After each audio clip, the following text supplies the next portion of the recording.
We are going to do this video, and it is called The Biggest Liar in Comedy. I guess I thought all of them were liars. Everybody's been telling me everybody's make every story up, and nobody uses any of their real-world experience to make jokes. So I guess whatever. But I think it's about Bert, whatever. I don't even really know his name, but well, they'll get into it. Let's just watch it. I'm curious. Somebody sent it to me. Let's go. The story of somebody's audience turning on them seems to never get old, especially when people find the turn to be well-deserved. You have huge turns when somebody does something really bad, but more interesting. Yeah, Crystal. Yeah. Well, all he really did was he didn't know that you couldn't take pictures, screenshots of Snapchat when you talk to people that you shouldn't have been talking to. Did he really do anything wrong, guys?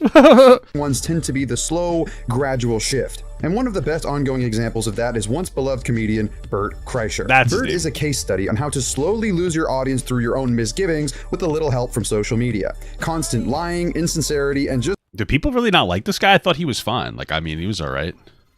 I thought him and then Tom Segura were like pretty cool friends together or something, no?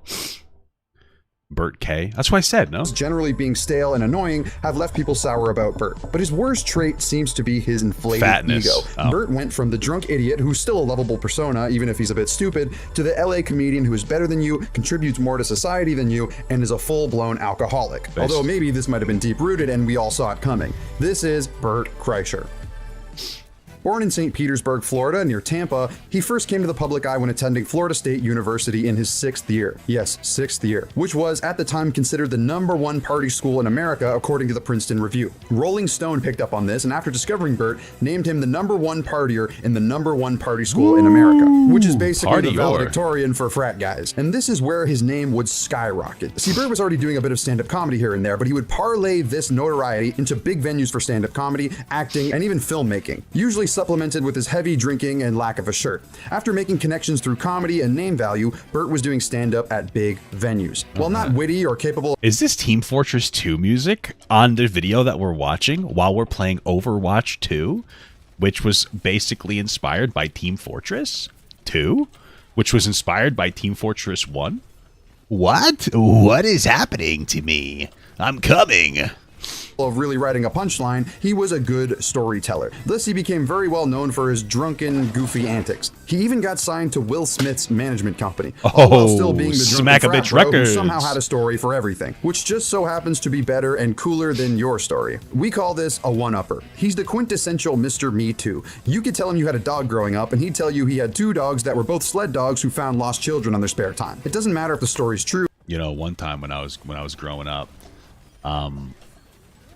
I met a dog while I was bicycling home, but I was off the bicycle and I got scared that the dog was going to bite me because it was a scary dog and I was a kid, and that's why I'm afraid of dogs.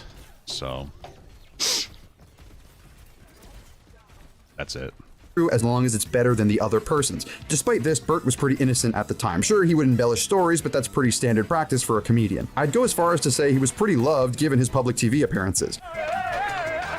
He got in contact with Joe Rogan and through his podcast exposed himself to a wider audience. His storytelling would raise his stock through each JRE appearance. But there seems to be some stories where it's like, wait, huh? Like how he claims he's seen 3 people get struck by lightning, which is a bit dubious as only 270 people in a country of over 330 million are struck by lightning each year. If somebody wants to do the math and... Yeah, but what if he saw him over 2 years? You don't know, you silly goose. I guess.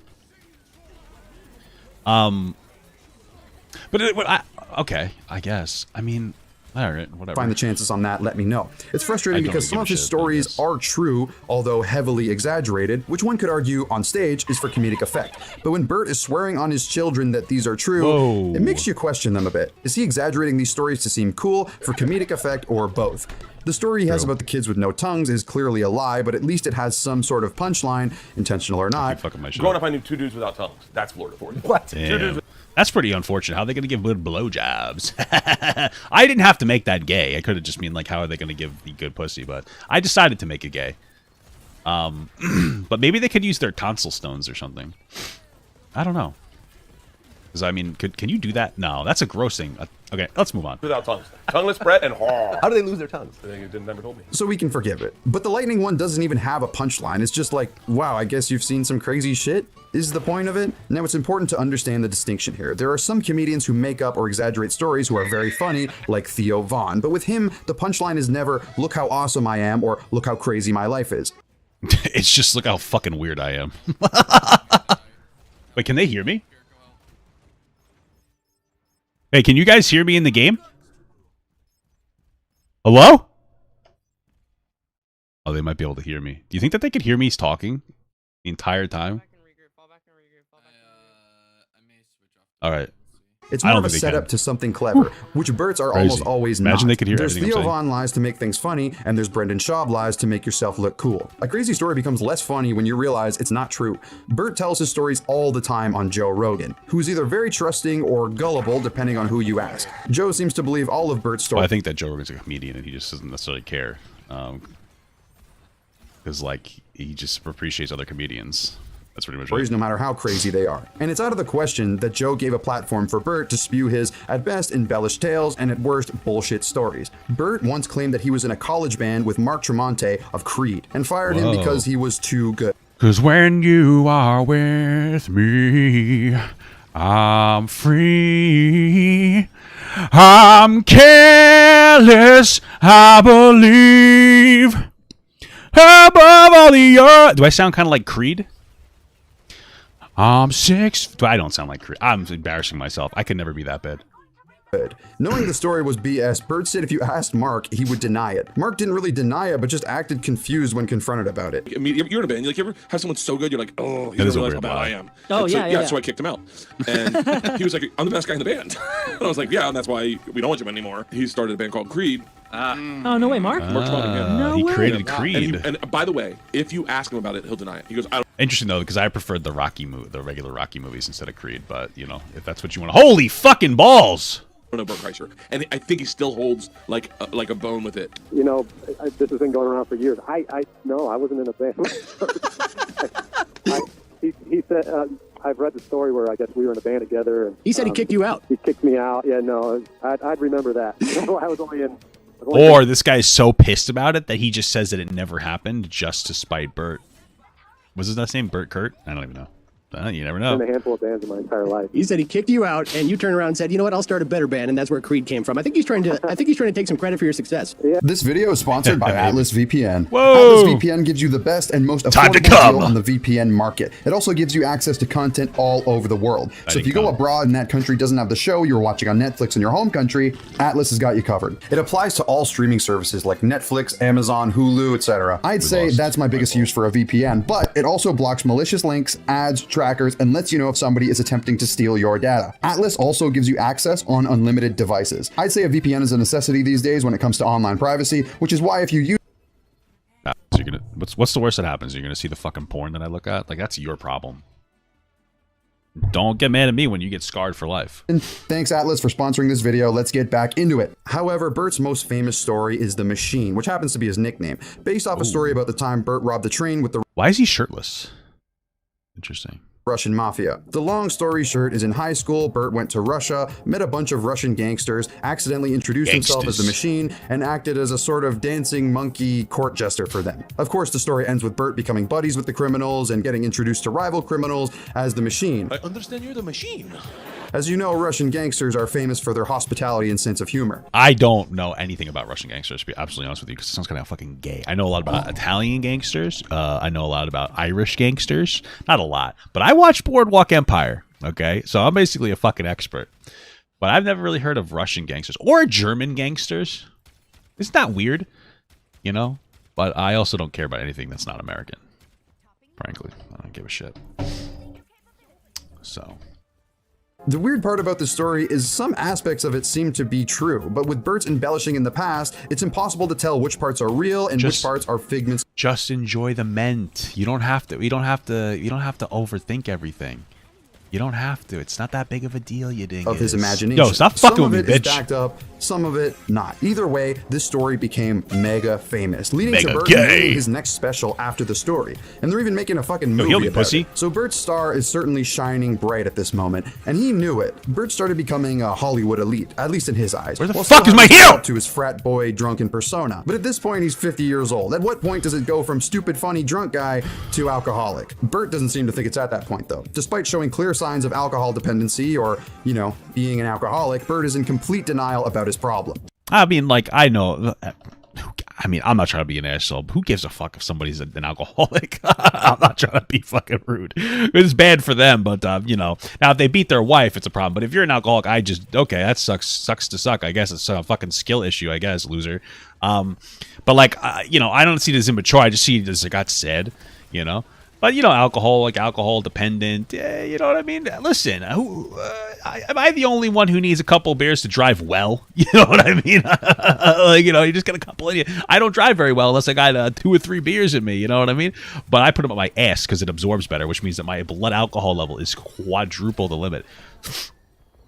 Do you think that you're an alcoholic? I don't drink. No. Being powerless to alcohol is different than drinking a lot. I drank a lot yesterday. Yo, fuck off, dude. In a fucking sizzle. I'm gonna I mean, it was so hot, and all of a sudden my body went and fucking poured sweat. Back to sleep. When people are telling him, hey, you're unhealthy, Bert's quickly on the defensive. This may be because of Bert's new status, which makes him think or it might just be because everybody gets defensive when somebody calls him on. No!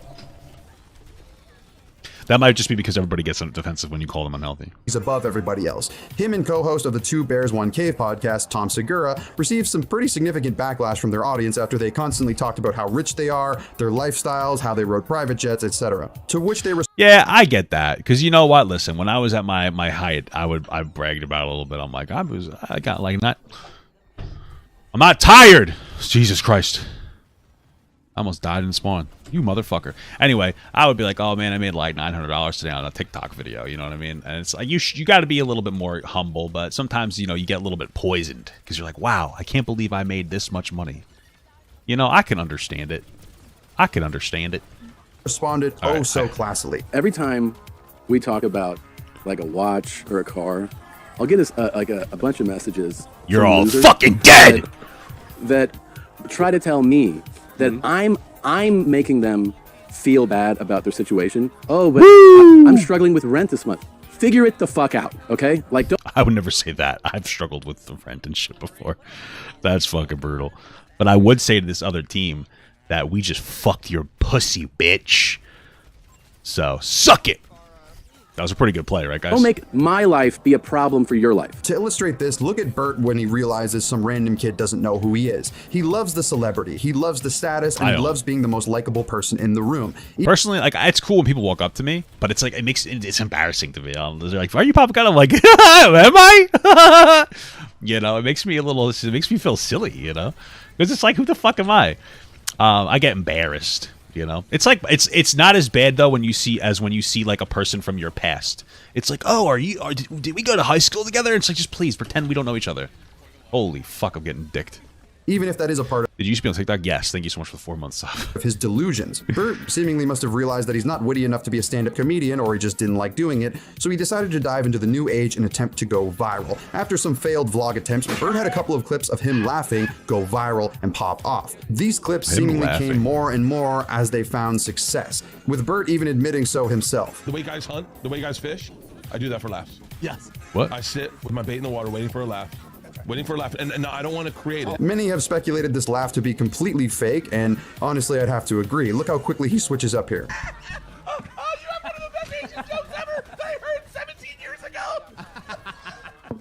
I don't know what's happening. This combined with his inflated ego have led to a huge Fuck chunk off. of people I'm gonna kill this starting guy. to dislike him. Kill this guy, Including dude! Adam Sandler, where Bert embarrassed himself in front of the Sandman. It seems like Bert is always trying so hard. Do they call Adam Sandler the Sandman? I swear on my mother's life. Okay, sorry. Happy birthday, Papa. Thank you so much for the 2-month sub. Geobite, is that what it is? Isn't that like an anime?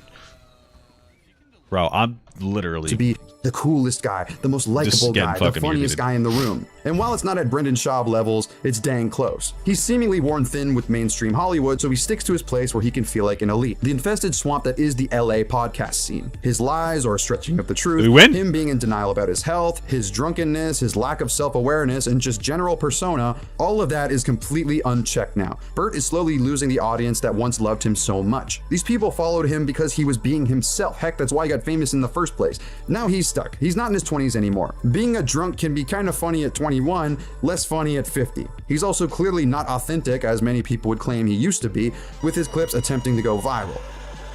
The only thing worse than him forcing this laugh for clicks is Brendan Schaub joining him on it.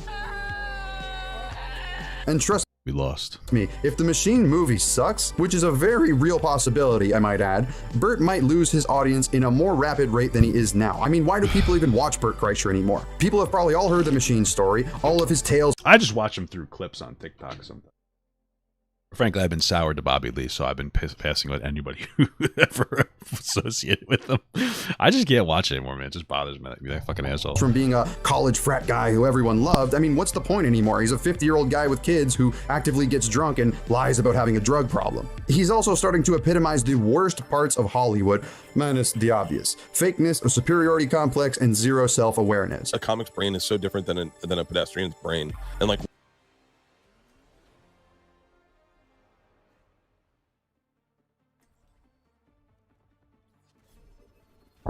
Oh, I was muted the whole time. Okay. What the fuck is the difference between a comics brain and a pedestrian? Like a person walking on the street? What the fuck? what, you know, like, I can't help. I went Pedestrian is so funny, by the way. Oh. Like saying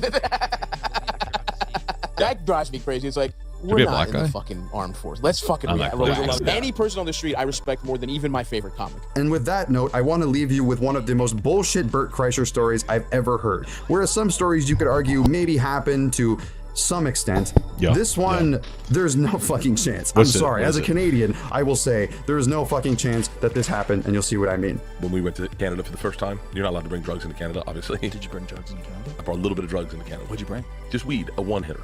I brought a glass one-hitter. Where was it? I had it with me because it was the first time on a tour bus. Did they have a dog? No, so I said, what I'm gonna do? Leanne was with I'm me. not there yet. So I'm it's fucking Jesus us up. Trejo. And I said, it's my first time on a tour bus. I'm gonna have a cocktail. I'm gonna smoke this one hitter. I'm gonna enjoy it. Didn't he like say? Doesn't he say he like accidentally brought the weed or something? Like somebody gave it to him as like a gift or what the fuck, dude? Sorry, I'm getting fucking sloshed right now. Isn't that what it is though?